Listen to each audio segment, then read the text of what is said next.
का main focus महिला आरक्षण है। उसके बाद महिला आरक्षण तो बड़ी अच्छी चीज है, उसके बाद ये दो क्लॉजेज, इसमें दो फुटनोट्स हमें मिले। एक की महिला आरक्षण करने से पहले, महिला आरक्षण देने से पहले हमें सेंसस करना पड़ेगा, और दूसरा डिलिमिटेशन करना पड़ेगा, और इन दोनों चीजों को करने के लिए बहुत साल लगेंगे। सच्चाई यह है कि महिला आरक्षण को आज किया जा सकता है। 33% आज जो सीट्स हैं लोकसभा में, विधानसभा में, वो महिलाओं को दी जा सकती है। कोई कॉम्प्लिकेटेड मामला नहीं है, मगर सरकार वो नहीं करना चाहती है। सरकार ने ये देश के सामने रख दिया है, मगर रियलिटी ये है कि ये इंप्लीमेंट आज से 10 साल बाद होगा। ये भी नहीं मालूम कि होगा या नहीं होगा। तो एक प्रकार से ये डिस्ट्रैक्शन टैक्टिक है, डाइवर्जन टैक्टिक है। डाइवर्जन किस चीज से हो रहा है? डाइवर्जन ओबीसी सेंसस से हो रहा है। मैंने पार्लियामेंट में सिर्फ एक इंस्टीट्यूशन के बारे में बात की, वो जो हिंदुस्तान की सरकार का सेंटर है, कोर है, जो हिंदुस्तान की सरकार को चलाता है, कैबिनेट सेक्रेटरी एंड सेक्रेटरीज। और उसमें मैंने एक छोटा सा सवाल पूछा। प्रधानमंत्री कहते हैं कि वो ओबीसी के लिए बहुत काम कर रहे हैं। अगर प्रधानमंत्री इतना काम कर रहे हैं तो 90 लोगों में से सिर्फ 3 लोग ओबीसी कम्युनिटी से क्यों हैं? पहला सवाल। दूसरा सवाल, मैंने यही एनालिसिस बजट को देख के की कि भैया पूरा हिंदुस्तान का बजट क्या है, और ये जो ओबीसी ऑफिसर्स हैं ये इस बजट में से कितना कंट्रोल कर रहे हैं और क्या कंट्रोल कर रहे हैं।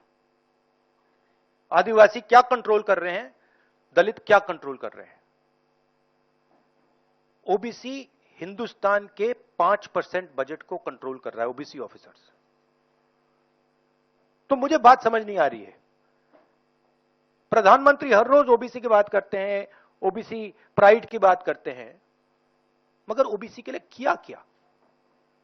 अब जब मैंने ये बात बोली, उनका रिस्पांस बड़ा इंटरेस्टिंग है।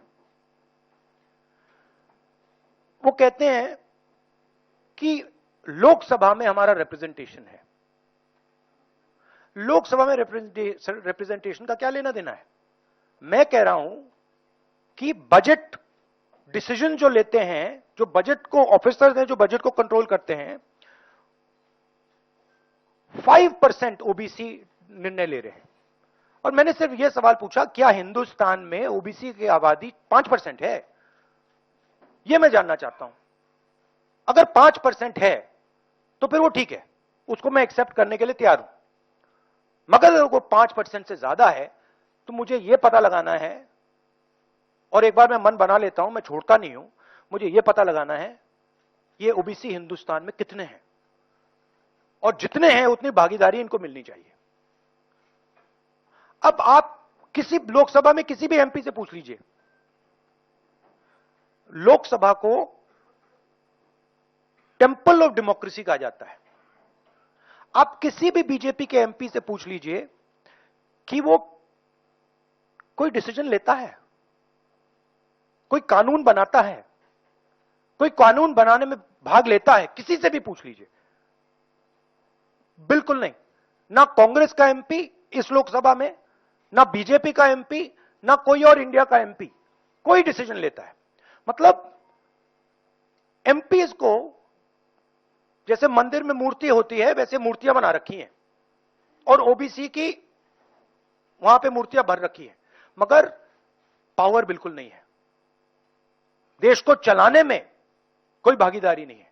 यह सवाल मैंने उठाया है कि क्या, और हर ओबीसी युवा को यह समझना है कि क्या आपको इस देश को चलाने में भागीदारी मिलनी चाहिए, हां या ना।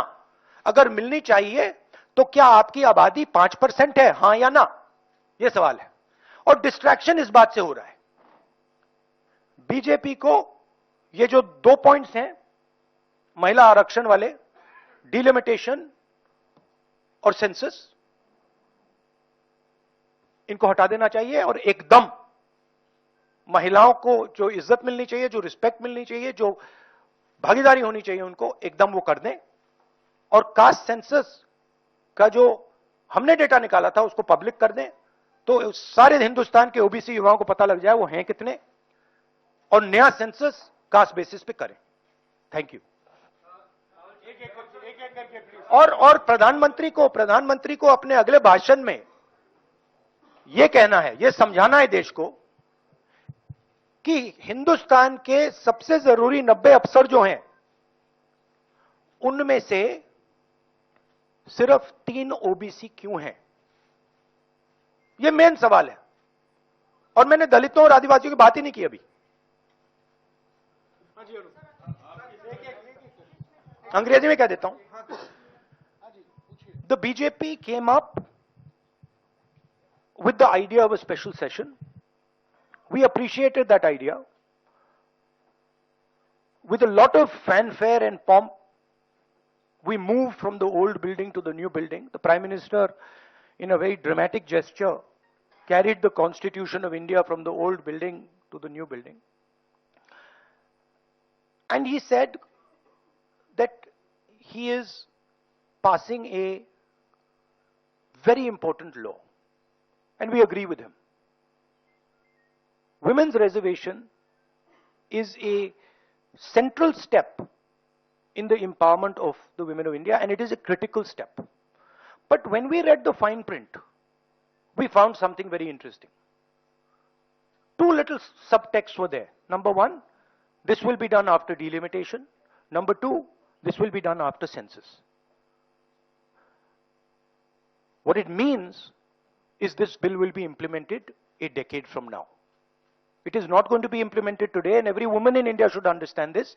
It is not going to be implemented today, it's going to be implemented, if it is implemented, 10 years from now.